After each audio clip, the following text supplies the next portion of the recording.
A crystal wine glass shatters. A slap echoes through an elegant restaurant. 50 witnesses pull out their phones. But the man who just hit his pregnant wife doesn't know something crucial. The chef watching from the kitchen isn't just any cook. He's her brother, a former Green Beret who's been estranged for 3 years. What starts as one moment of violence explodes into a war between a billionaire's unlimited resources and a family's unbreakable bond. This is the true story of how one public slap destroyed an empire and saved a life. If you believe survivors deserve justice, hit that like button, drop a comment with where you're watching from, and subscribe because this story will leave you breathless. Let's begin. The crystal chandelier casts golden light across table 12 at Saltwater and Sage Restaurant. Soft piano jazz mixed with the distant rhythm of Pacific waves against the Santa Monica Pier. Brooke Sullivan smoothed her navy maternity dress, acutely aware of her 7-month belly. "Stop fidgeting," Derek Marshall said without looking up from his phone. His voice carried that particular edge she'd learned to recognize over 3 years of marriage, the one that meant she was failing some invisible test. "The baby's kicking," she whispered. "Our anniversary dinner isn't about the baby. It's about presenting the right image." Derek finally glanced up, jaw tight, handsome in that sharp-suited Wall Street way that once made her feel lucky. Now it just made her feel small. Through the kitchen window, Carter Sullivan watched his sister with trained eyes. 3 years of silence between them, 3 years since their father's funeral when she chose Derek over family. Now here she was, pregnant, trapped, wearing that fragile smile their mother used to wear. "Boss, you're burning the reduction," Natalie Cross said beside him. Carter pulled back from the window. "How long have they been here?" 45 minutes. He sent back her appetizer twice. In the dining room, Derek leaned forward, beneath the table, his fingers closed around Brooke's wrist, pressing into her pulse point. Not enough to bruise, never enough to leave evidence. "You've barely touched your food. Do you know what this meal cost?" "The doctor said I should avoid rich foods." "My blood pressure." "Your blood pressure is high because you're anxious, hormonal. Every woman goes through it." His grip tightened. "Now eat, smile. Remember that everyone here sees the CEO of Marshall Industries celebrating with his beautiful wife." Brooke picked up her fork. The sea bass tasted like sand. She'd been planning this conversation for 2 weeks. Tonight she would tell him she needed space after the baby came. "Derek, I need to talk about something important." His smile was razor thin. "What's troubling you?" "After the baby comes, I thought we could slow down. You've been working so hard." "You thought," he set his wine glass down with surgical precision, "you thought you'd make family decisions without consulting me. That's not what I meant. Let me clarify something.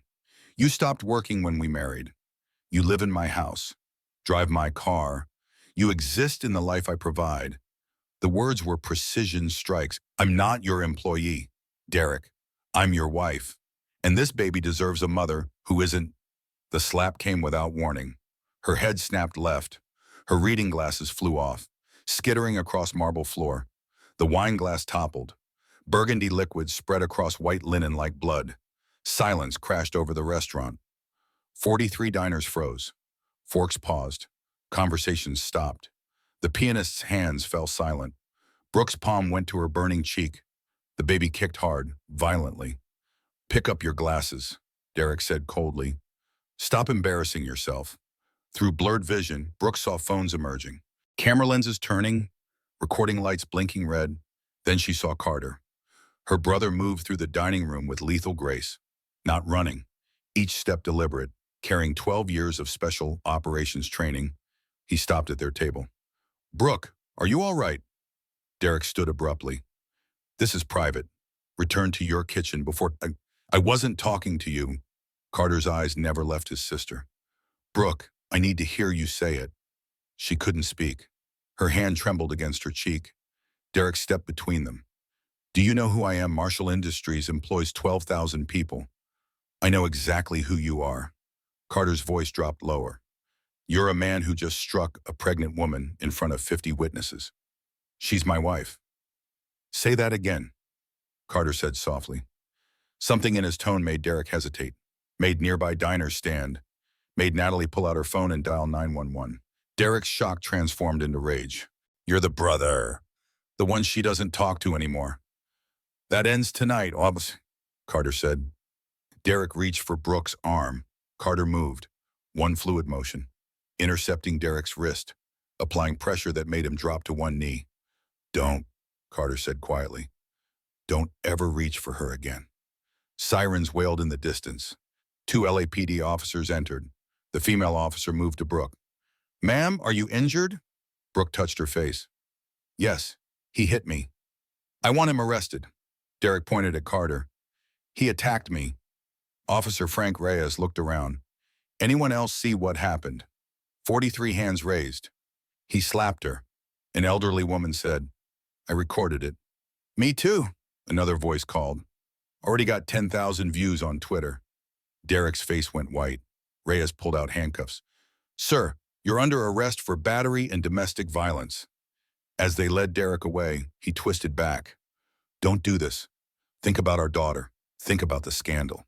But Brooke stood slowly. I'm thinking about her. That's exactly why I'm doing this. Carter crossed to his sister. She collapsed into his arms, sobbing. 3 years of silence shattered in the embrace. I'm sorry, she gasped. You tried to warn me. Stop! Carter held her carefully. You're safe now. Officer Torres approached. Ma'am, you need medical attention. Ambulance is outside. As paramedics helped Brooke onto the stretcher, Natalie showed Carter her phone. The video was everywhere. 12 million views in 4 hours. In the ambulance, Brooke's phone buzzed. Text from her mother. I saw the video. I'm on my way to the hospital. You're not alone. The tears came again. Different this time. Closer to relief. She'd pressed charges. She'd chosen herself. She'd chosen her daughter. The ambulance pulled away, sirens wailing. Inside the restaurant, Carter stood at the window watching it go. What happens now? Natalie asked. Now it gets worse before it gets better. Men like Derek Marshall don't accept defeat. Carter's jaw tightened. He'll come back harder. What will you do? Whatever it takes. This time, I won't let her face it alone. Cedars-Sinai's emergency wing hummed at 11 p.m. Brooke sat on an examination table while Dr. Julia Brennan pressed a fetal monitor against her belly. Baby's heartbeat is strong. 135. Perfect range. Brooke exhaled. She's okay. She's fine. You, however, Dr. Brennan glanced at the monitor. 160 over 95. Concerning for 7 months pregnant. It's the stress, I saw the video that half the hospital has. Brennan's tone softened. Has he hit you before? Not where anyone could see. Ribs, back, places clothes cover. The words came flat. Mostly he didn't need to hit. He had other ways. The door opened. Diane Sullivan rushed in, still wearing nursing scrubs. Brooke, Mom. Brooke crumbled into her mother's arms. Dr. Brennan stepped out. I'll give you privacy, but you're staying overnight. That blood pressure needs monitoring. After she left, Diane examined her daughter's swollen cheek. Did police take photos? Yes, and they arrested Derek. Good. Brooke's phone buzzed. Unknown number. You've made a terrible mistake. Drop the charges, and we can fix this. Derek, Diane read over her shoulder. He's texting from jail. His lawyer smuggled in a phone. Brooke deleted it. He always finds a way. Carter entered with a duffel bag. Brought clothes from your old room. Brooke looked at the navy dress on the chair. Burn it. They sat in complicated silence. I should have called, Brooke said. After the wedding. Stop. I should have tried harder. Carter sat. I was angry you married him, but I should have shown up anyway. He wouldn't let me see you, said you had PTSD, anger issues, that you'd hurt the baby. She laughed bitterly. Ironic. Diane squeezed her hand. You're out now. That's what matters. Am I? Brooke gestured around. He made bail 3 hours after arrest. His lawyer said if I don't drop charges, Derek will fight for custody. Said a jury will see a hormonal woman accusing a respected businessman, that I have no job, no income, no way to support a child. The words hung heavy. Carter leaned forward. You move in with me. The apartment above the restaurant has 2 bedrooms. When the baby comes, Mom and I help. We figure it out together. Brooke wanted to believe it, but 3 years with Derek taught her nothing was simple. Her phone rang. Video call from Derek. Don't answer, Diane warned. But Brooke was already pressing accept. Derek appeared on screen in his father's study, mahogany walls, leather chairs, the mask back in place. Brooke, thank God, how's the baby? Fine, no thanks to you. I know you're angry. You have every right. He spread his hands. I lost control. The stress, it all came out wrong. I never meant to hurt you. I'm getting help. Already scheduled therapy. You slapped me in front of 50 people. I know, and I'm committed to being better. For you, for our daughter. His eyes glistened. Please don't let your brother poison you against me. He doesn't understand our relationship. Diane moved into frame. She's not dropping anything. Derek's mask slipped fractionally before smoothing. Mrs. Sullivan, this is between Brooke and me. Carter appeared on screen. The woman you assaulted. Derek's jaw tightened. Carter, how many people did you kill overseas and you're judging me? He leaned closer. Brooke knows what I can provide. Security, stability. What can you offer a cramped apartment? Safety, Carter said simply. If you pursue this, I'll have no choice but to protect myself legally. Custody evaluations, financial audits, character witnesses about your mental state. The threat was clear. Is that what you want? Goodbye, Derek. Brooke ended the call. Silence except for the fetal monitor's beep. He's going to destroy me, Brooke whispered. You have evidence, Carter said. 50 witnesses, videos going viral. That's not nothing. It's not enough. Brooke looked at him. By morning, there'll be articles questioning my credibility. Officer Torres entered. Update, Derek made bail. We've filed for an emergency restraining order, but I need to be on it. Men like Marshall have resources. They know how to work the system. So what do I do? Stay safe, document everything. Don't drop those charges. After Torres left, Dr. Brennan returned. Moving you to a private room, continuous monitoring overnight. As they wheeled Brooke toward the elevators, Carter walked alongside. I'm staying tonight, in the chair by your bed. You don't have to. Yes, I do. I already lost 3 years with you, not losing another day. Alone with Carter once Brooke was settled, she stared at the ceiling. Do you think I'm strong enough for this? Carter settled into the reclining chair. I've seen you survive 3 years with that man. You're stronger than you know. I feel like I'm falling apart. That's trauma. It's normal. Surviving doesn't mean you don't feel it. It means you felt it and kept breathing. Is that what tonight was, combat? Yeah, and you won the first battle. Carter's expression was fierce. Now we win the war. Outside, Los Angeles glittered with lights. Somewhere, Derek was planning his counterattack. Somewhere, Daisho, lawyers were drafting motions. But in room 412, Brooke closed her eyes and slept without fear for the first time in 3 years. The calm wouldn't last. Morning came with Dr. Brennan's concerned face. Blood pressure still elevated, 155/90, keeping you another day. I can't. You need to prioritize this baby. Stress is triggering hypertensive symptoms. Stay put and rest. After she left, Brooke checked her phone. 17 missed calls, 43 texts. She scrolled with increasing dread. Unknown saw the video. You always were dramatic. Unknown gold digger playing victim for the payout. Unknown, how much is he paying you to ruin him? Carter, her hands shook. He appeared with coffee, read the messages. Block them, I'll call Torres. It's not just harassment. Brooke pulling up her laptop. Look, the headlines made her stomach drop. Pregnant wife or calculating accuser. Business Insider Marshall CEO's marriage troubles sources claim explosive relationship. Financial Times. Carter read, expression darkening. Derek's PR team works fast. The narrative was forming. Derek under pressure. Brooke, who'd given up her career, suspicious timing. Unnamed friends recalling her being moody. A neighbor who heard frequent arguments. She could be dramatic. One article quoted a pregnancy expert. Hormonal changes can cause severe mood swings, irrational behavior. It's not uncommon for pregnant women to misinterpret normal marital discussions. They're erasing what happened, Brooke said hollowly. It's on video and they're still making me the problem. A knock.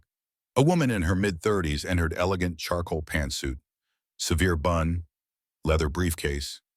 Mrs. Marshall, I'm Vanessa Holt. Derek's sister. Carter moved between them instantly. Get out. Please, I'm not here to hurt anyone. She hesitated. I need you to understand what's about to happen. Brooke studied her sister-in-law. They'd met 3 times. Vanessa had always been polite but distant. I'm calling security, Carter said. Wait. Something in Vanessa's voice regret. Derek's planning full assault, custody evaluation, financial investigation, character assassination. He's retained the best family law firm in California. Why are you telling me this? Brooke asked. Vanessa set her briefcase down. Because I watched that video 17 times, and I realized I've been making excuses for him my entire life. She pulled out a folder. Derek had 2 serious relationships before you. Melissa Hawthorne fell down his stairs, fractured skull, never pressed charges. Rachel Kimball, his fiancée, broke engagement suddenly, moved to Boston and won't talk about him. Carter took the folder, scanning documents. You investigated your own brother. After last night, I had to know. Vanessa met Brooke's eyes. I've spent 15 years cleaning up his messes, convincing myself he was just driven, intense. But watching him hit you, I can't unsee it. What do you want? Nothing. I want to give you something. Vanessa pulled out a USB drive. Derek's financial records, real ones, hidden assets Cayman Islands, Luxembourg, Singapore. If he claims poverty, you'll have proof he's lying. Well, Carter examined it suspiciously. Why betray your family? Because I'm tired of being complicit. I watched him control you, isolate you, break you down. Vanessa's voice steadied. Last night I saw my nephew or niece moving in your belly while my brother struck your face, and I realized I'm not protecting family. I'm enabling an abuser. Brooke wanted to believe her, but suspicion ruled. This could be a setup. It could be, but it's not. You'll know when the restraining order comes through today. I expedited it. Derek doesn't know yet. Brooke's phone rang. Detective Torres. The emergency restraining order was granted. Derek's been served. Thank you, Torres continued. But his legal team is filing counter motions, and someone leaked your old medical records. TMZ is running a story about anxiety medication from 4 years ago. Brooke hung up, feeling walls close in. They got my medical records. Probably paid off someone, Carter said grimly. Essentially unlimited resources, Vanessa confirmed. Marshall Industries is worth $1.3 billion, and I have what, a couple thousand. Brooke laughed bitterly. Not hopeless. Vanessa pulled out a card.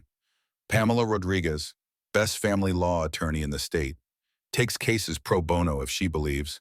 I sent her everything. She'll meet with you. Why are you doing this? Vanessa was quiet. When I was 23, I dated a man who hit me. Once, I told Derek, thought my big brother would protect me. What did he say? What did you do to make him that angry? Vanessa's eyes glistened. I realized then he didn't see violence as wrong. He saw it as consequence. Something you earned. I won't watch him destroy another woman. After Vanessa left, Carter plugged in the drive. Financial spreadsheets filled the screen. Millions in hidden accounts. This is leverage, Carter said. Or proof I'm after his money. Her phone buzzed. Derek's mother, family matters should stay private. Derek's getting help. Think of your daughter. She deserves her father. Another text from Derek's assistant. Mr. Marshall reminds you that your health insurance is through Marshall Industries. Coverage terminates end of month. The threat was clear. Drop charges or lose prenatal care. He's cutting off my insurance. That's illegal. But it'll take months to fight. My due date is 8 weeks away. You apply for emergency Medi-Cal, Diane said, appearing with breakfast. I've started paperwork. Dr. Brennan agreed to be your physician regardless. Commotion in the hallway. Carter moved to the door. You need to see this. On TV, Derek stood on courthouse steps, impeccably dressed, solemn, flanked by lawyers. I'm deeply ashamed. I allowed stress to manifest in hurting the person I love most. I've enrolled in therapy. I'm committed to being the husband and father my family deserves. Said reporter, what about the charges? I hope my wife will forgive me so we can work through this privately, but I respect her decision. My focus is becoming a better man. He touched his heart. For her, for our daughter. Masterclass manipulation. Humble, contrite, painting himself as the victim. YouTube comments flooded. He's getting help. That's what matters. His wife is milking this for attention. Brooke felt something crack. They're going to let him win. Not everyone, Carter said, but doubt flickered in his eyes. Her phone rang. Pamela Rodriguez. I've reviewed your case. I'd like to represent you. I won't lie, this will be ugly. He'll use every weapon, but if you're willing to fight, so am I. What are my chances?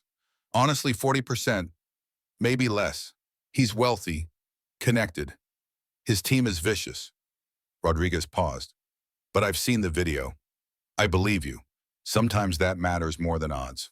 Brooke looked at Carter, at her mother, at the monitor tracking her daughter's heartbeat. 40%. But what choice did she have? Okay, let's fight. Somewhere in Los Angeles. Derek was planning his next move. Somewhere, lawyers drafted motions to paint her unstable, unfit. But Brooke had something he didn't. The truth. Whether it would be enough remained to be seen. 3 days later, Brooke stood in family court, hand on her belly, facing Judge Margaret Hartley. Derek sat across the aisle with his 3-attorney team, looking every inch the wronged husband, navy suit, humble expression, wedding ring displayed. Mrs. Marshall, Judge Hartley said, I've reviewed the evidence. I'm granting a temporary restraining order. Mr. Marshall is to maintain 500 feet distance. No contact. Brooke exhaled. Finally, something going right. Derek's lead attorney, Marcus Stone, stood smoothly. Your Honor, my client accepts the order. However, we're requesting supervised visitation rights once the baby is born. The baby isn't born yet, Pamela Rodriguez countered. We're being proactive. Mr. Marshall is the biological father. He has rights. Stone produced a thick document. We're also requesting an emergency psychiatric evaluation of Mrs. Marshall. We have concerns about her mental stability and fitness to care for a newborn. The words hit like a physical blow. On what grounds? Rodriguez demanded. Stone distributed packets. Mrs. Marshall has documented anxiety and depression history. Prescribed Xanax 4 years ago. She abruptly quit her job 3 years ago. Friends describe it as a breakdown.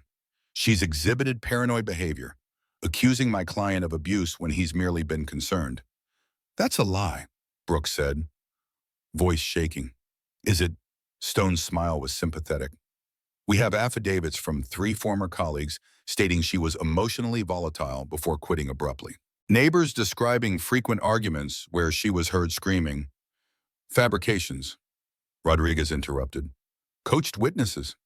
Sworn affidavits. And there's more. Mrs. Marshall has no employment, no income, no stable housing. She's living in her brother's 1-bedroom apartment above a commercial kitchen. Is that suitable for an infant? Judge Hartley looked at Brooke. Is that accurate? Temporarily, yes, Your Honor, until I can. She has no job prospects. Stone continued, no child care plan, no financial resources. Meanwhile, Mr. Marshall can provide a stable home, full-time nanny care, the best pediatric services.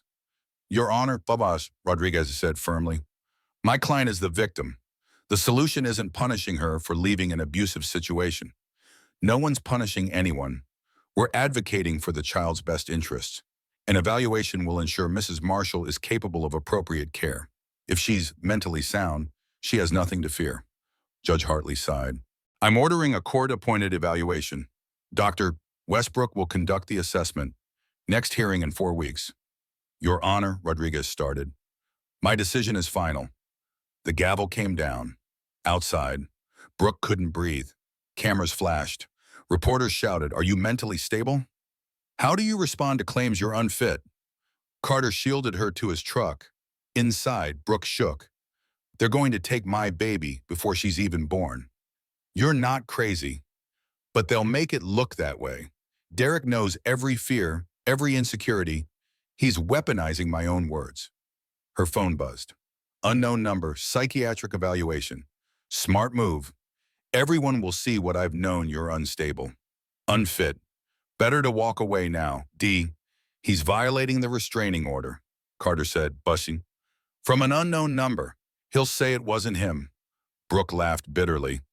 He's too smart to leave fingerprints. At Carter's apartment, Brooke stared at nothing. I can't win. He has unlimited money. I have nothing. You have the truth. The truth. Brooke's voice climbed.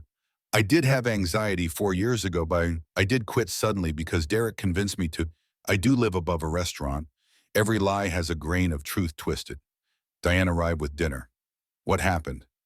They're evaluating me, trying to prove I'm unfit before the baby's born. Then we prove you're not.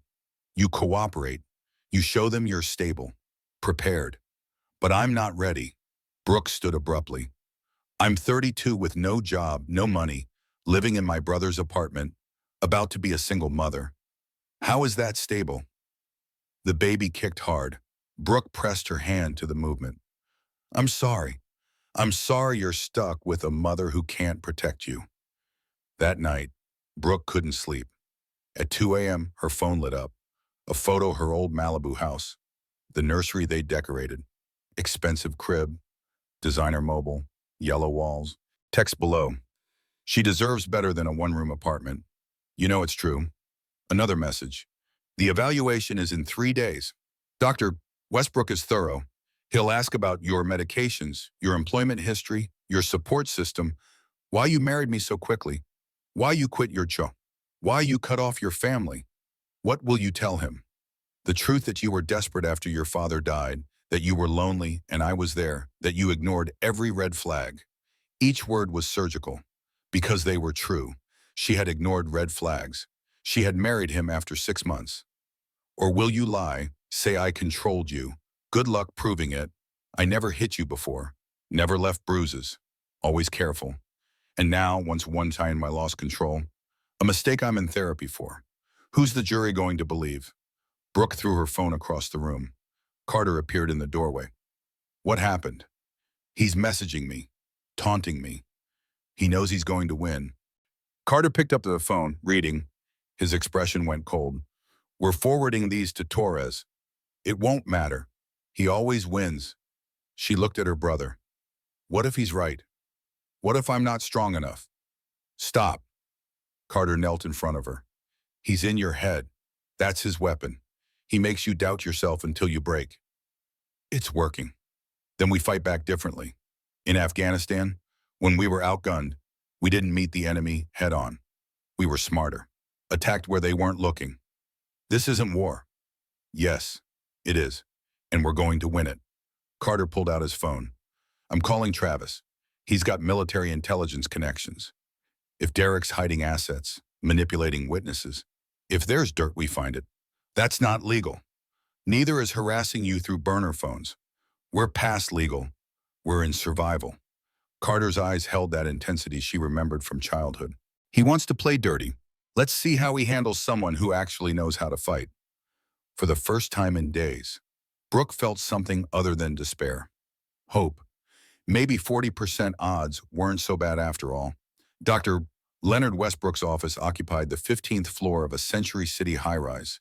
Minimalist furniture, degrees from Yale and Stanford, a view of downtown Los Angeles that probably cost more than most people earned in a year.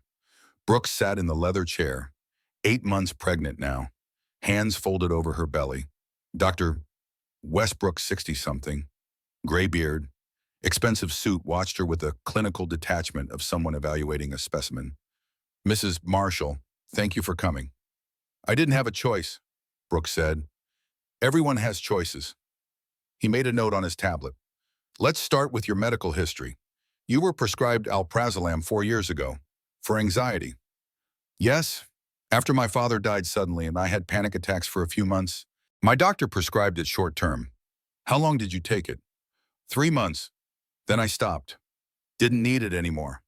No refills, no doctor shopping. Brooke felt her hackles rise. No, it's in my medical records.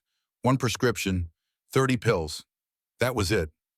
Yet here we are, 4 years later, and you're exhibiting signs of acute stress, elevated blood pressure, insomnia, and emotional volatility. He looked up. Your husband's attorney suggests you may have an untreated anxiety disorder. My husband hit me in front of 50 people, Brooke said evenly. I think stress is a pretty normal response. Is it, Dr. Westbrook leaned back, or is it possible that you misinterpreted a heated marital discussion, that pregnancy hormones amplified your perception of events?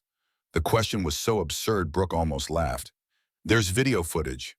Video shows a hand making contact with your face. It doesn't show context. What you said to provoke him. Whether you struck first. Whether I didn't hit him, Brooke interrupted, voice hard. I told him I wanted space after the baby was born. He slapped me.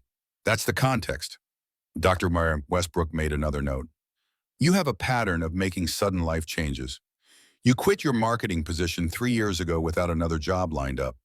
You married Mr. Marshall after 6 months of dating. You cut contact with your family. These are impulsive decisions suggesting poor judgment. Derek convinced me to quit, Brooks said. He said I didn't need to work, that he'd take care of everything. And I cut contact with my family because She stopped. This was the trap. Everything she said could be twisted. Because he what? Because he didn't want me seeing them. Said my brother was a bad influence and said my mother was too critical. Did you believe that? Or did you make your own choices? Brooke felt tears sting her eyes. Angry tears. You're making it sound like I wanted to isolate myself. Did you? His gaze was penetrating. Sometimes women with low self-esteem seek controlling relationships because it absolves them of responsibility. If someone else makes the decisions, they can't be blamed for failures. That's not, Brooke's voice cracked. That's not what happened. Then what did happen, Mrs. Marshall? Because from where I sit, I see a woman with a history of anxiety, impulsive decisions, and a pattern of blaming others for her choices. Now you're accusing a respected businessman of abuse based on one incident caught on camera. He closed his tablet. Tell me honestly, is it possible you're experiencing a mental health crisis brought on by pregnancy and you've convinced yourself Marshall is the villain when really you're both struggling? The room spun. Brooke gripped the chair arms. He hit me. Once in 3 years of marriage. And he sought treatment immediately. Dr. Westbrook's voice was almost kind. I'm not saying you're lying, Mrs. Marshall. I'm suggesting you may be experiencing a distorted perception of your relationship. Pregnancy can do that. Hormones, stress, fear about motherhood, they can all create paranoid thinking. I'm not paranoid. Oh, of course not. But consider this, you're living above a restaurant with your brother. You have no income, no job prospects. Your due date is 3 weeks away. Is it possible that some of your distress stems from financial insecurity rather than Mr. Marshall's behavior? Brooke stood abruptly.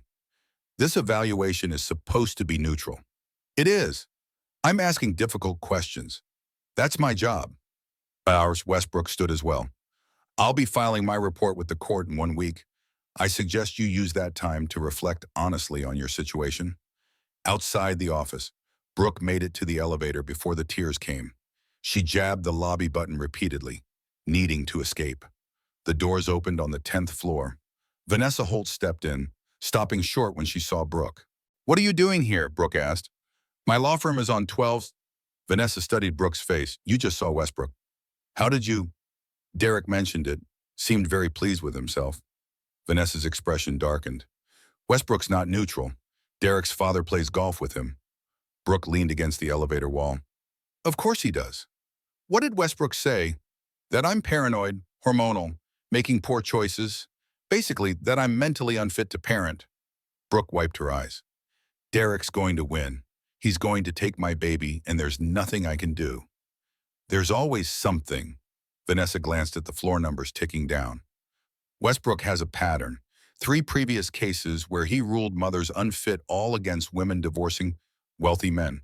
2 of those cases were appealed successfully. You researched him. I research everyone. The elevator reached the lobby. Vanessa held the door.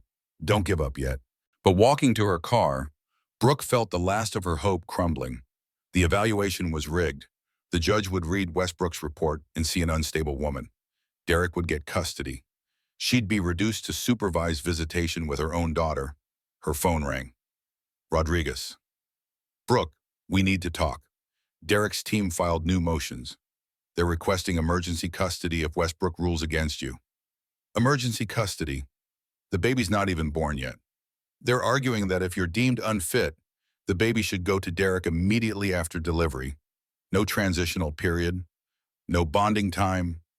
Brooke sat in her car, unable to start it. They're going to take her from the hospital. Right after I give birth. They're going to take her only if we let them. Rodriguez's voice was steel. I'm filing counter motions. We're also requesting Westbrook recuse himself due to bias.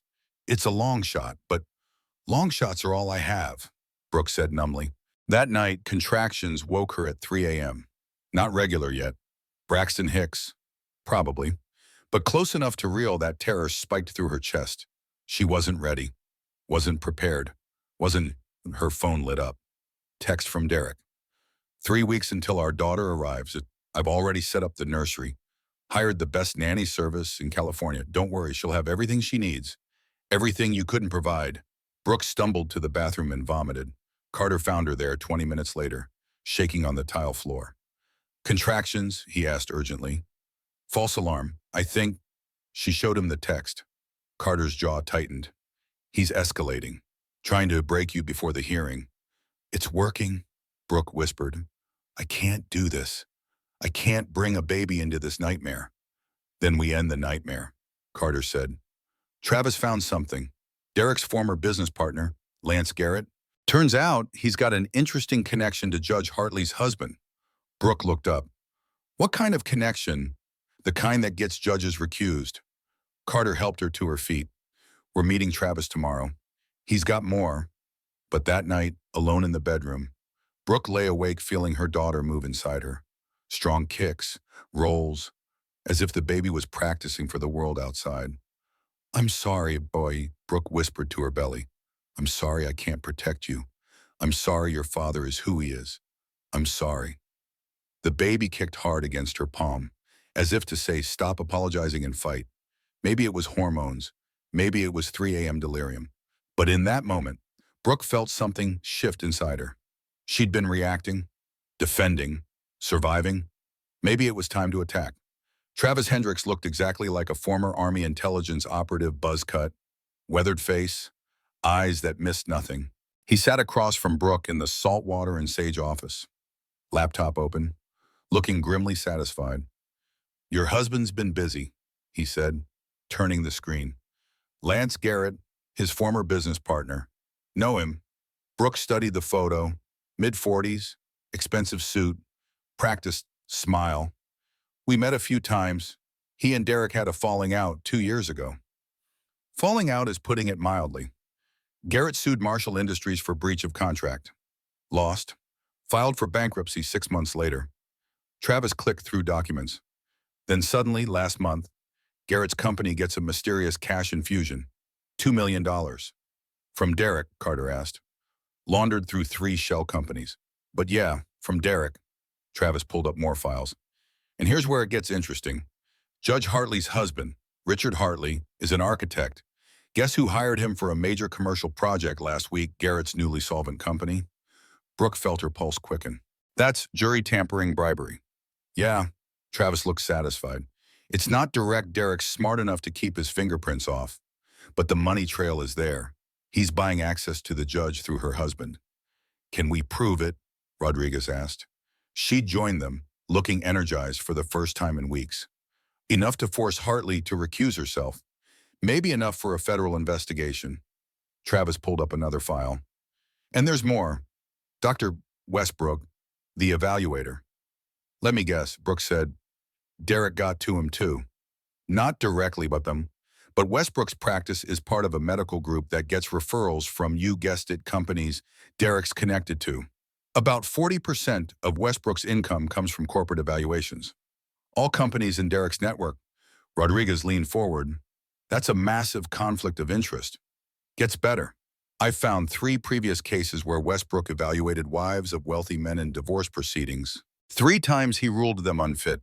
3 times the husbands got custody. 2 of those rulings were overturned on appeal when bias was proven. Brooke felt something dangerous stirring inside her.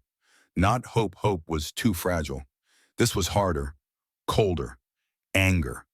He's been doing this to other women, she said. For years. Yep, and getting paid handsomely for it. Travis closed the laptop. Question is, what do we do with this information? Rodriguez smiled. It wasn't a friendly expression. We file emergency motions. We expose the conflicts. We force a mistrial and start over with a clean slate. Derek will counterattack one hour, Brooks said. Let him. Rodriguez's eyes glinted. Everything we found is documented. Legal. Provable.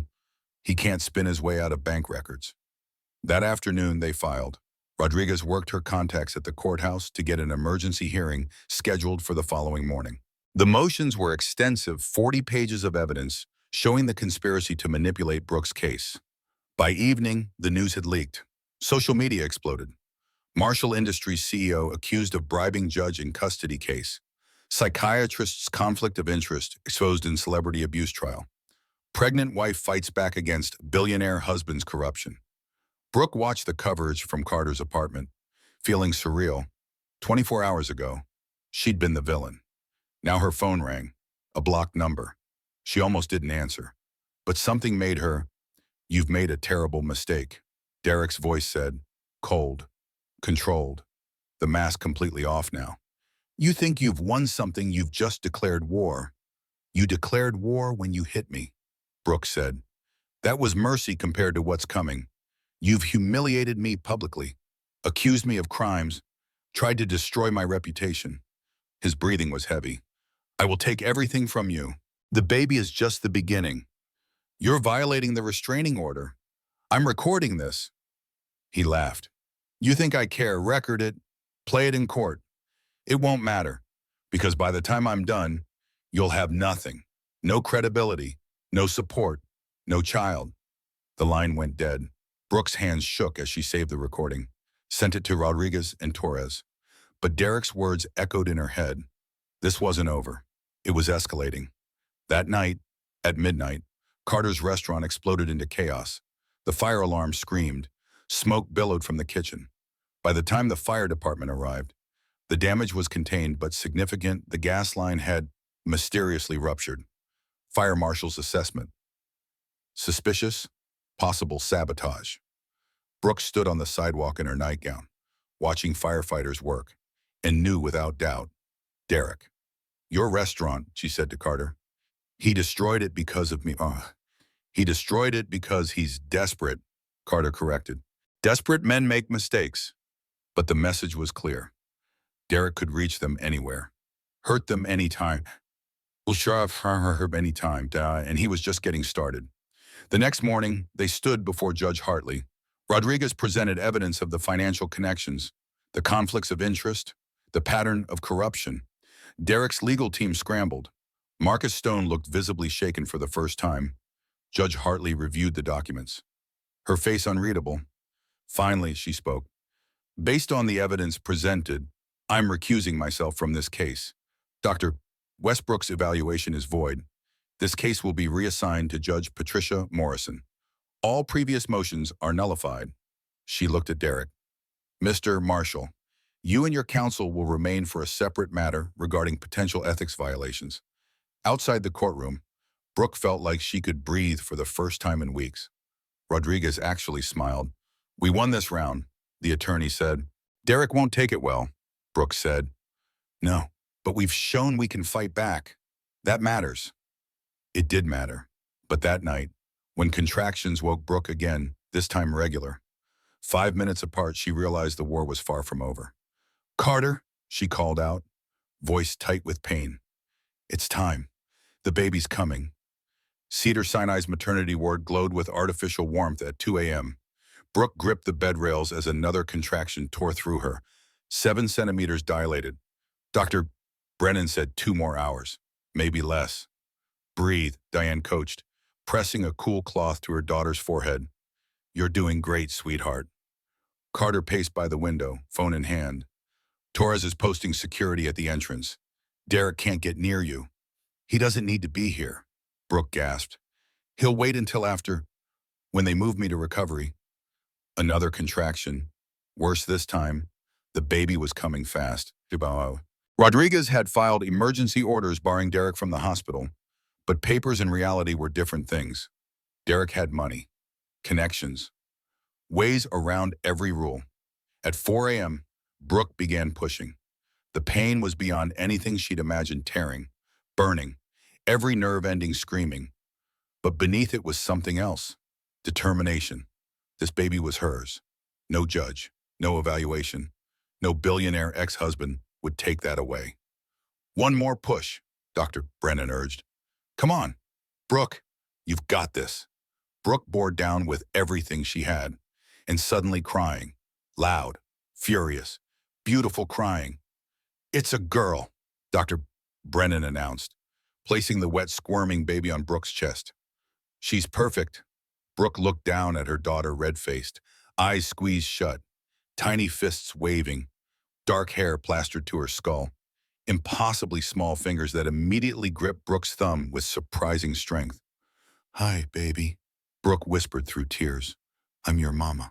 I've got you. The baby's crying softened, as if she recognized the voice she'd been hearing for 9 months. Diane wept openly. Carter stepped closer, his expression soft in a way Brooke rarely saw.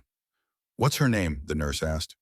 Brooke had thought about this for weeks, had gone through lists, consulted baby name books, tried to find something perfect. But looking at her daughter now, only one name felt right. Lily Grace Sullivan. Not Marshall, never Marshall. She's 7 pounds, 4 ounces, the nurse said, checking vitals. 20 inches long, APGAR score 9. She's healthy, strong. They moved Brooke to recovery. She held Lily against her chest, skin to skin, feeling the tiny heartbeat against her own. The baby's breathing was soft, rhythmic, already trying to nurse. Perfect. Miraculous. Hers. Carter stood guard by the door while Diane helped Brooke settle. The exhaustion was overwhelming, but Brooke couldn't stop looking at her daughter. You did it, Diane said softly. She's here. She's safe. But the words had barely left her mouth when Carter's phone buzzed. Torres, Derek's filing emergency custody claim, says baby's in danger due to mother's mental state. Judge Morrison's reviewing it now. Brooke felt ice flood her veins. They're coming for her. Already. Over my dead body, Carter said. Rodriguez called within minutes. They're claiming Lily needs immediate evaluation because you refused psychiatric treatment during pregnancy. It's bullshit, but Derek's team is pushing hard. Emergency hearing is set for tomorrow morning. Tomorrow. Brooke looked at the hours-old baby in her arms. I just gave birth. How can they? They can't. This is harassment. But we have to respond. Rodriguez's voice was steel. I'm filing counter motions. You stay with Lily, bond with her, document everything. We prove you're a capable, loving mother. After the call, Brooke tried to focus on Lily, on the miracle of her daughter's existence. But fear crept in like smoke. At 9 a.m., Derek's attorney appeared at the hospital room door. Carter blocked his way. She has a restraining order, Carter said. Oh, I'm not Mr. Marshall. I'm his legal representative, delivering court documents. Marcus Stone held out papers. Mrs. Marshall is required to appear in family court at 2 p.m. today. She gave birth 7 hours ago, Diane said. She can't. The hearing will proceed with or without her. If she fails to appear, it will be considered abandonment of parental rights. Stone's expression was professionally neutral. I'm just the messenger. He left. Brooke read the documents with shaking hands. Derek was claiming she'd had a psychotic break during delivery, that she tried to refuse medical care for the baby, that she was currently exhibiting signs of severe postpartum distress and paranoid delusions. All lies. Documented lies from witnesses Derek had paid. We're going to that hearing, Brooke said. I'm not giving him an excuse to take her. Brennan tried to argue. You're in no condition. I'm going. Brooke's voice was firm. I'll sit in a wheelchair if I have to, but I'm not letting Derek spin a story where I don't show up. At 1 p.m., against medical advice, Brooke checked herself out of Cedars-Sinai. Rodriguez met them at the courthouse with a wheelchair and a team of paralegals carrying evidence. Judge Morrison, a stern woman in her 60s, reviewed the emergency filing with obvious skepticism. Mr. Stone, your client is claiming Mrs. Marshall is mentally unfit based on events that supposedly occurred hours after giving birth. Yes, Your Honor. We have affidavits from hospital staff. Which hospital staff? Morrison's tone was sharp. Stone hesitated. The names are redacted for their protection. Convenient. Morrison turned to Brooke. Mrs. Marshall, you just gave birth. You should be in a hospital bed, not my courtroom. I'm here because if I wasn't, Your Honor, Mr. Marshall's attorney would claim I abandoned my daughter. Brooke's voice was steady despite her exhaustion. I'm not giving him that weapon. Morrison studied her. Where is the baby now? With my mother at the hospital. Under security guard. Security guard because you're afraid Mr. Marshall will attempt to take the child. Yes, Your Honor. Morrison looked at Derek's legal team. Let me be clear. I've reviewed this case. I've seen the video of Mr. Marshall striking his pregnant wife. I've read about the conflicts of interest that compromised the previous proceedings. And now, hours after Mrs. Marshall gives birth, you're here claiming she's unfit. She closed the folder. Motion denied. Mrs. Marshall retains full custody. Mr. Marshall's visitation rights will be determined at a later hearing. Not an emergency session 7 hours after birth. Stone started to protest. Morrison cut him off. My ruling is final. This hearing is adjourned. Mrs. Marshall, go back to the hospital and recover. Mr. Marshall. She looked directly at Derek, sitting behind his attorneys. If you attempt any further harassment of Mrs. Marshall or emergency filings without substantial evidence, I will hold you in contempt. Outside the courtroom, Brooke collapsed into the wheelchair, shaking with relief and exhaustion. You won, Rodriguez said. You kept Lily safe. But when they returned to Cedars-Sinai, security met them at the entrance. Mrs. Sullivan, there was an incident. A man tried to access the maternity ward claiming to be the baby's father. Security stopped him, but Brooke's heart stopped. Where's my mother? Where's Lily? Safe, locked in the room with hospital security. But ma'am, the guard looked uncomfortable. He got pretty aggressive, threatened to sue the hospital, said he'd have our jobs. Derek had tried to take her anyway. Court order be damned. Back in the hospital room, Brooke held Lily against her chest, feeling the baby's tiny heartbeat. Diane sat beside her, both of them shaken. He's not going to stop, Diane said quietly. I know. Brooke looked at her daughter, but neither am I. That night, alone except for Lily sleeping in the bassinet beside her bed, Brooke made a decision. She couldn't keep running, couldn't keep reacting to Derek's attacks. She needed to end this permanently. She called Rodriguez. What would it take to charge Derek criminally? Not just the restraining order violations, real charges. Assault and battery is already filed, but for it to stick, we need to prove a pattern. Show this wasn't one incident. What if I could find the other women, the ones Vanessa mentioned? Melissa and Rachel. Rodriguez was quiet. If they'd testify, if we could prove Derek has a history of violence that changes everything, then that's what I'll do, Brooke said. She looked at Lily, sleeping peacefully, tiny chest rising and falling. I'm going to make sure you grow up in a world where he can't hurt us. I promise. Outside her window, Los Angeles glittered with possibility and danger. Derek was out there, planning his next move. But for the first time, Brooke wasn't waiting for the attack. She was preparing to strike first. Finding Melissa Hawthorne took Travis 3 days. She lived in Seattle now, working as a graphic designer, operating under her maiden name. When Brooke called, the woman's voice went cold. How did you get this number? I'm Brooke Sullivan. I was married to Derek Marshall. I need to talk to you about what happened. Long silence. Then, I have nothing to say about him. He hit me. In public. It's on video. I filed charges, but he's fighting for custody of our daughter. Brooke's voice cracked. I need to prove it wasn't the first time, that there's a pattern. Another pause. You're the woman from the video, the pregnant one.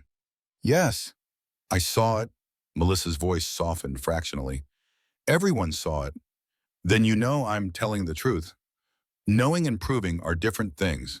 Melissa sighed. I can't help you. I signed an NDA when I settled my lawsuit. What lawsuit? After I fell down his stairs and fractured my skull, I sued for medical expenses. Derek's lawyers offered me $200,000 and an NDA.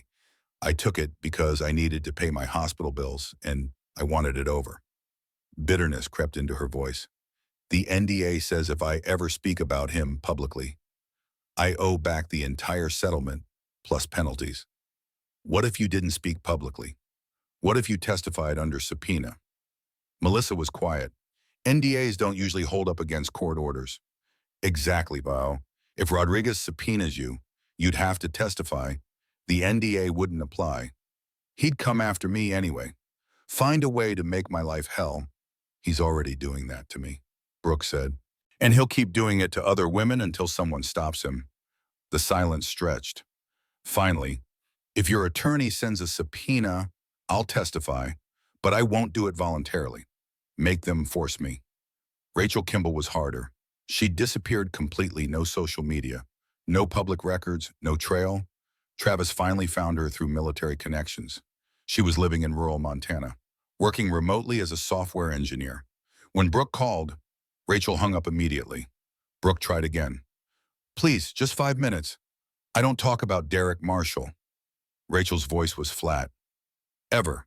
To anyone. I have a 2-week-old daughter. He's trying to take her. I know what you need. The answer is no. Rachel's voice hardened. Do you understand what he did to me after I broke off the engagement? He destroyed my career, sent emails to my employer claiming I stole company data, got me fired, ruined my reputation. It took me 3 years to rebuild my life, and I did it by disappearing completely. I'm not going back into that spotlight. He's going to do it to someone else, Brooke said. The next woman he dates, the next one he marries. Unless we stop him. Not my problem.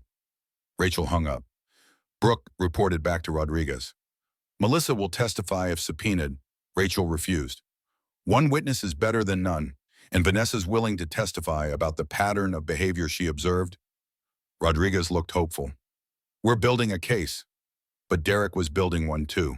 3 days later, social media exploded with leaked photos. Brooke leaving the hospital with Lily. Brooke struggling to breastfeed. Brooke crying in the courthouse bathroom. Someone had been following her with a camera, selling photos to tabloids. The captions were vicious, unstable mother endangers newborn. Postpartum breakdown. Brooke Sullivan struggles with basic parenting. Is baby Lily safe? Concerns grow about mother's mental state. The photos were real but manipulated, caught in bad moments, paired with false narratives. One showed Brooke looking exhausted and disheveled. Caption: Mother appears dissociated, baby crying unattended. Reality: she'd been awake for 30 hours straight with a colicky newborn. This is character assassination, Rodriguez said. We're filing harassment claims. But the damage was done. Public opinion shifted again. Comments flooded in. Maybe the rich guy is right. She looks like a mess. That baby should be with the father. He can afford proper care. Postpartum psychosis is real. Someone needs to check on that child.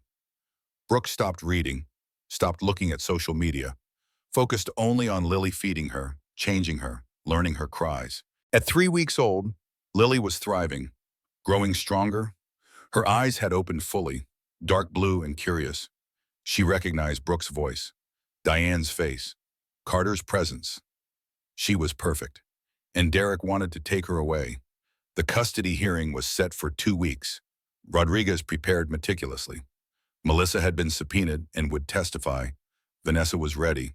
They had financial records, witness statements, video evidence, but Derek had something else.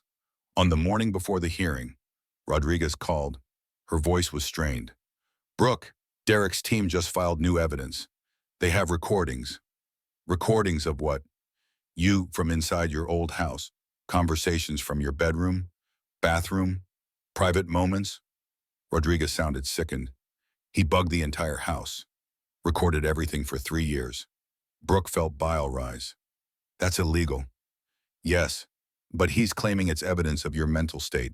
He's got clips of you crying, talking to yourself, having anxiety attacks. He's edited them together to make you look unstable. Those were private moments. After he'd gaslit me, manipulated me, hurt me. I know, and I'll argue that in court. But Brooke, Rodriguez paused. Some of the recordings are bad. There's one where you're talking about not being sure if you can handle being a mother. Another where you say you feel trapped. Brooke remembered those moments. The darkest nights. The times when Derek's psychological abuse had broken her so completely, she doubted her own sanity. And he'd recorded all of it, saved it, waited for the perfect moment to weaponize her lowest points. "This is who he is," Brooke said quietly. "This is what I've been trying to tell everyone. He's a monster, and he's been planning this for years." That night, unable to sleep, Brooke watched Lily in the bassinet. The baby's tiny chest rose and fell peacefully. Innocent. Unaware of the war being waged over her, Brooke made a decision. She called Rodriguez. "I want to testify on the stand, everything. I want to tell my story unedited." "Brooke, that's risky. Derek's team will tear you apart." "Let them, because here's what I realized, those recordings, they prove exactly what I've been saying, that he was destroying me psychologically, that I was a victim of sustained abuse." Brooke's voice grew stronger. "We don't run from that evidence. We use it. We show the court what 3 years of living with Derek Marshall does to a person." Rodriguez was quiet. "Then you're sure?" "I'm done being afraid tomorrow. I tell the truth. All of it." The night before the hearing, Brooke couldn't sleep. She held Lily, memorizing every detail, the soft down of her hair, the way her tiny mouth moved in sleep, the perfect curl of her fingers. "Whatever happens," Brooke whispered, "I fought for you. I want you to know that. I fought with everything I had." Lily stirred, made a soft sound, settled back into sleep. Outside, dawn was breaking over Los Angeles. By this time tomorrow, Brooke would either have full custody of her daughter or she'd have lost everything. The courtroom was packed, media in the back rows, Derek's family on one side, his mother Patricia, his father Richard, a contingent of expensive lawyers. On Brooke's side, Carter, Diane, Rodriguez, and Vanessa Holt. Judge Morrison entered. "This is a custody hearing, not a circus. I will have order." Derek looked but confident, freshly barbered, perfect suit, the picture of a concerned father. Brooke wore a simple dress, minimal makeup. She'd been up every 2 hours feeding Lily, and exhaustion showed in her face. Stone stood. "Your Honor, we're asking for joint custody with primary physical placement to Mr. Marshall. Mrs. Marshall is demonstrably unfit." "I'll determine fitness," Morrison interrupted. "Present your evidence."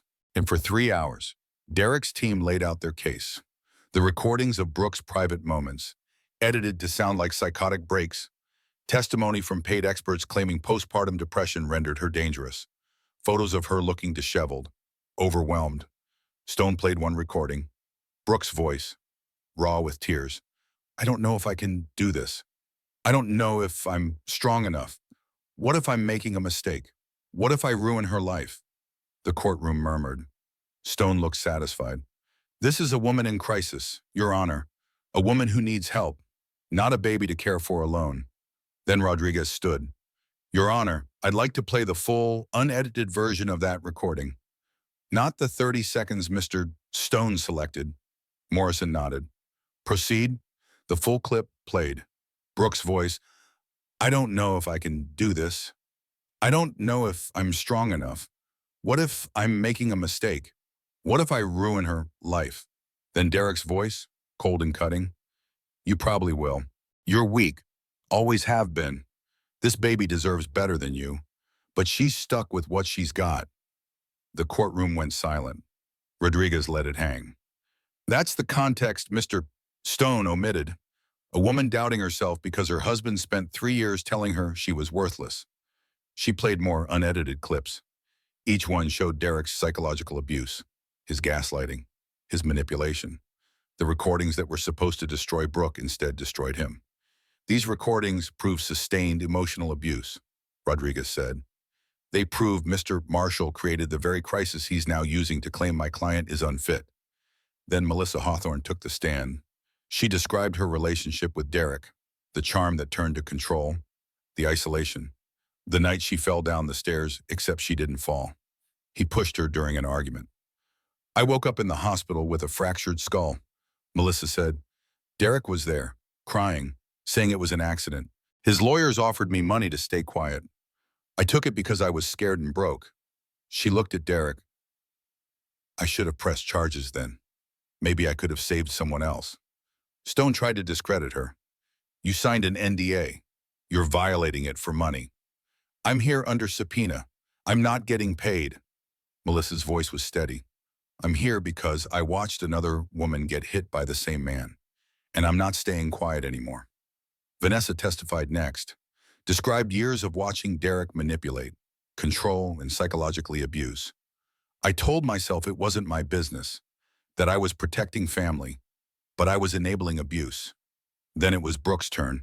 She walked to the witness stand on shaking legs. Rodriguez began gently, Mrs. Marshall or Miss Sullivan, if you prefer, tell the court how you met Derek. Brooke took a breath.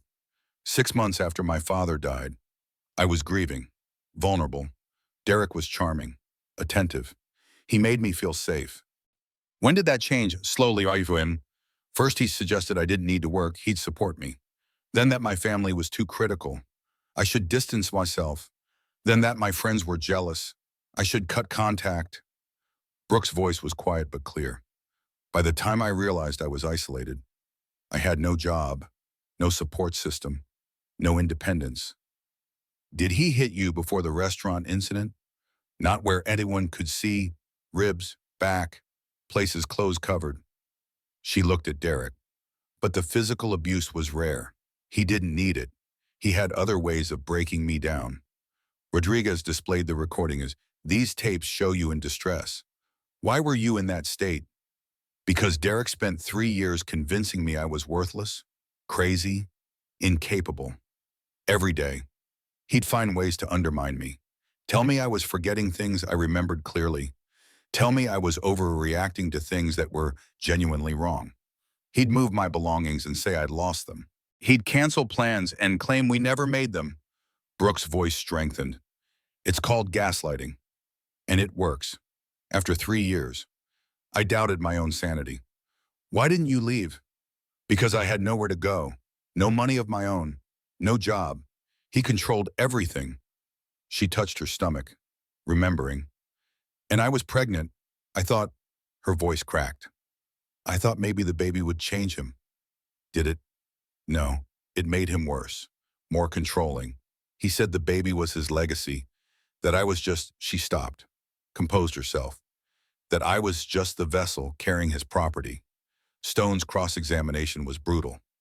You claim abuse, but you stayed for 3 years. You married him willingly. You got pregnant or willingly. I did, Brooke said, because I was manipulated into thinking I had no other choice. Or because you liked the lifestyle, the Malibu house, the luxury cars, the country club memberships. I would have lived in a cardboard box to escape him, Brooke said quietly. Material things don't matter when you're afraid in your own home. Yet you only left after a very public incident that garnered sympathy. Convenient timing. I left when my brother gave me the courage to believe I deserved better. Brooke looked at the judge. I'm not perfect. I made mistakes. I stayed too long. But I'm a good mother. Lily is healthy, loved, thriving, and I will spend the rest of my life making sure she never experiences what I did. Stone tried to continue, but Morrison held up her hand. I've heard enough. Both parties will submit final briefs by end of week. I'll issue a ruling within 30 days. She looked at Derek. Mr. Marshall, the temporary restraining order remains in effect. You are not to contact Mrs. Sullivan or the child. Understood.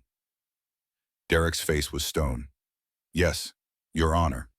Outside the courthouse, Rodriguez looked cautiously optimistic. You did well. Morrison was listening, but Brooke felt hollow.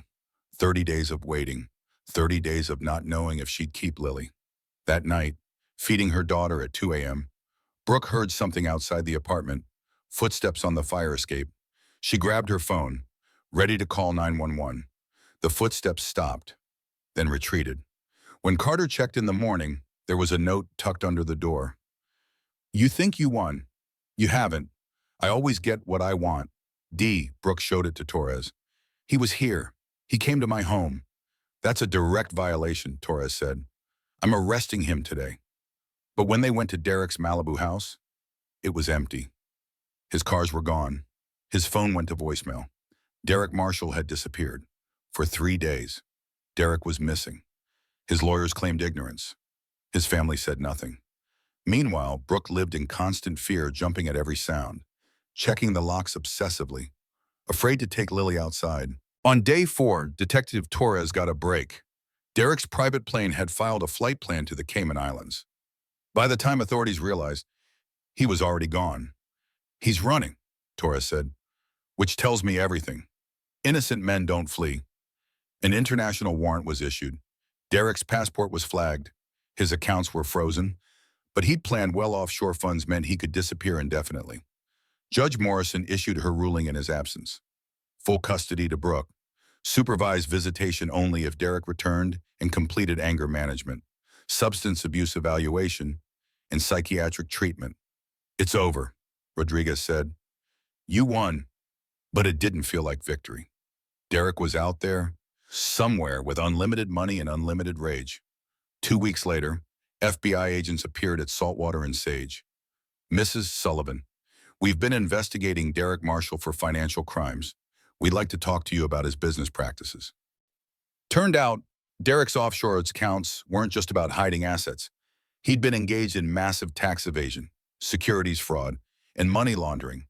Vanessa's evidence had opened a federal investigation.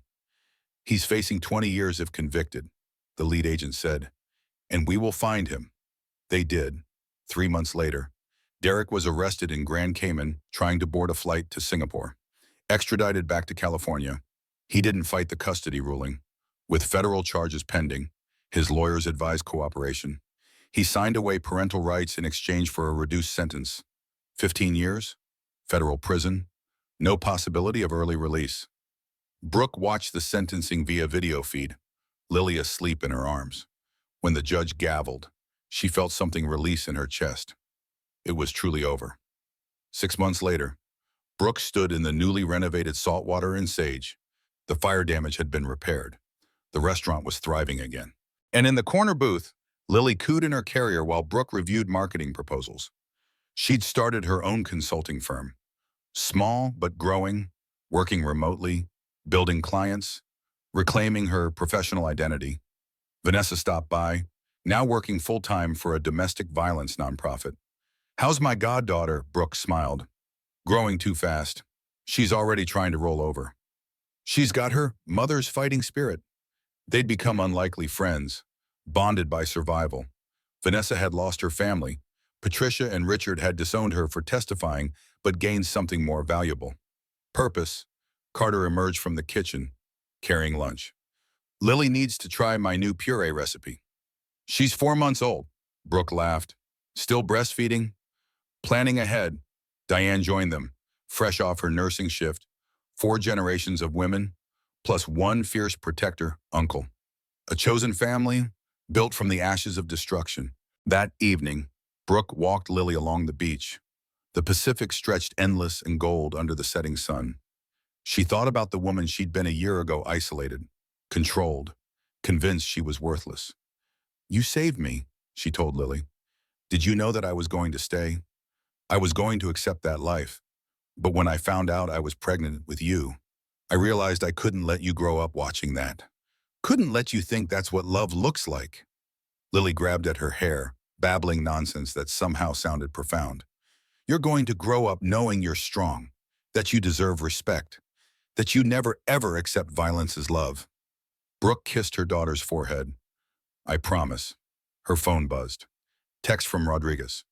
"Melissa and Rachel both starting support groups for DV survivors, using their stories to help others. Thought you'd want to know." Brooke smiled, the ripples spreading outward. One moment of courage inspiring others. She thought about that night at the restaurant. The slap that changed everything. It had felt like destruction then. Maybe it was also creation. The breaking of one life and the birth of another. Stronger, freer, real. "What do you think, Lily?" Brooke asked. "Should Mama write a book? Tell the whole story? Help other women recognize the signs?" Lily laughed, a pure, joyful sound. "I'll take that as a yes." As the sun dipped below the horizon, painting the sky in shades of hope, Brooke Sullivan walked her daughter home, not to a mansion in Malibu, not to a prison of luxury and fear, home to a modest apartment above a restaurant, to family who chose to love her, to a life she was building herself, piece by piece. The anniversary slap had been meant to break her. Instead, it had set her free. Behind them, the ocean erased their footprints. Ahead, the lights of Los Angeles promised infinite possibility. And in Brooke's arms, Lily Grace Sullivan legacy not of violence, but of survival dreamed her baby dreams of a future where she would never have to be afraid. Justice wasn't always perfect, but sometimes it was enough.